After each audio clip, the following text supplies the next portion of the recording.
Last week, the local newspaper ran a 2-page spread on an up-and-coming, awesome young artist in the community. I can say awesome because he's my son.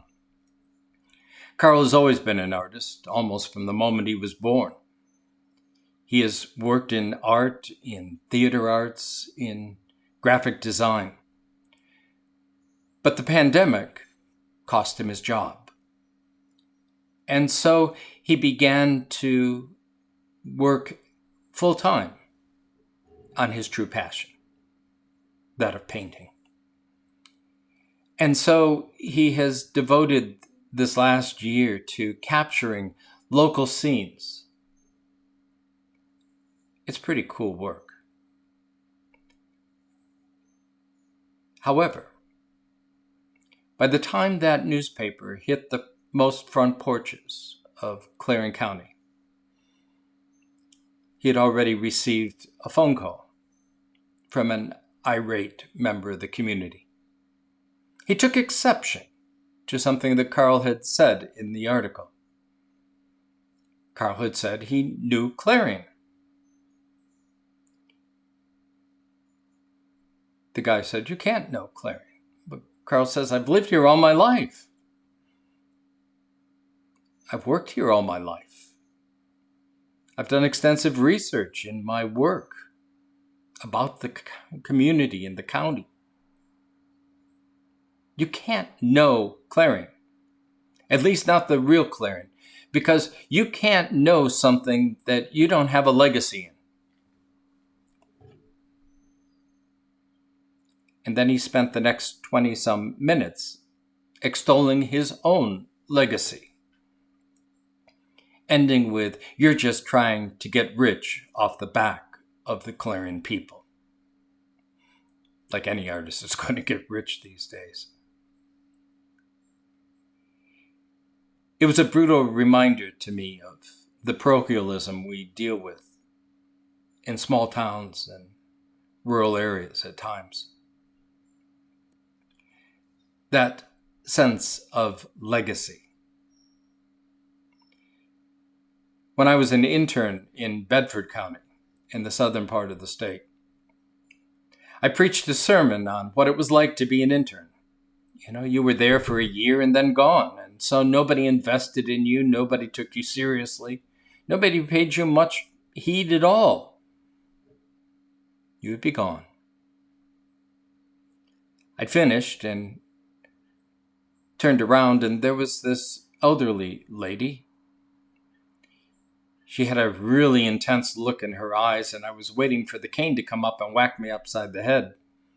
But instead, she pointed her finger in my face and she said, "Sonny, don't worry. I've been a member of this community for 81 years, and they still call me a damn foreigner. You'll be okay." She was right. Because the truth is, we're all damn foreigners.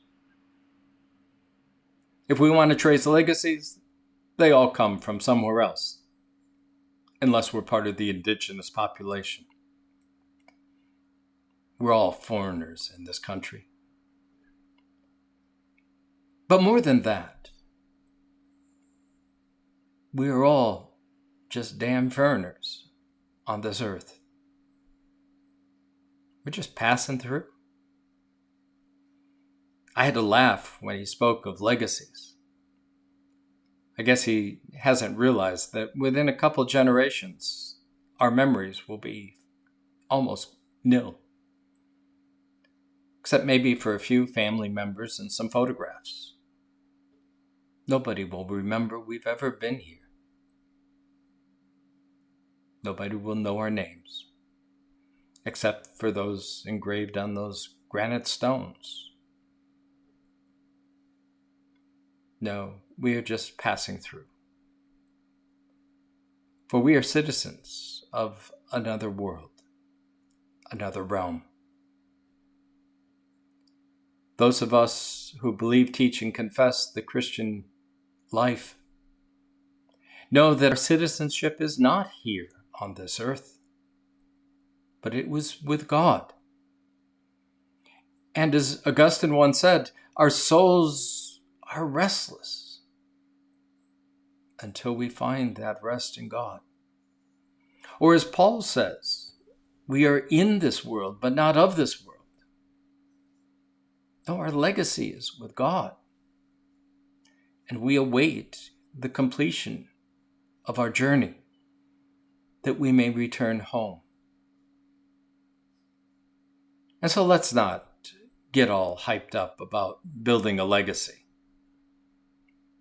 or any of those other things we so worry about that may or may never happen in the future.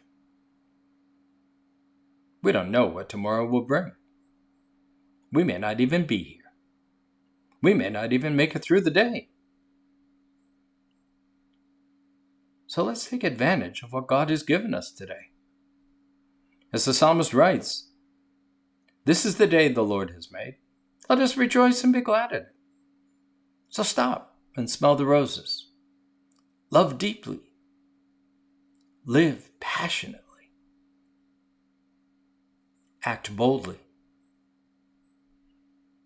Invest in your work fully. Hug a grandchild or a child. They'll remind you of legacies.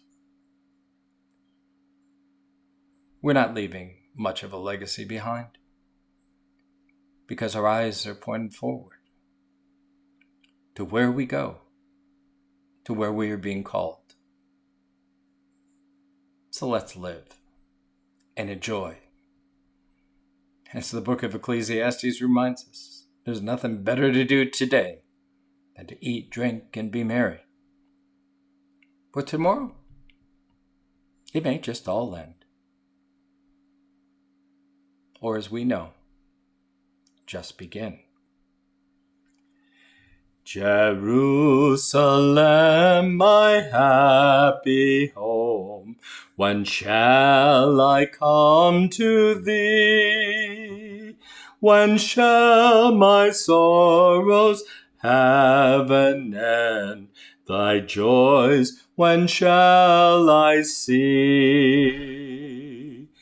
Jerusalem, Jerusalem, God grant that I may see thine endless joy, and of the same partaker ever be.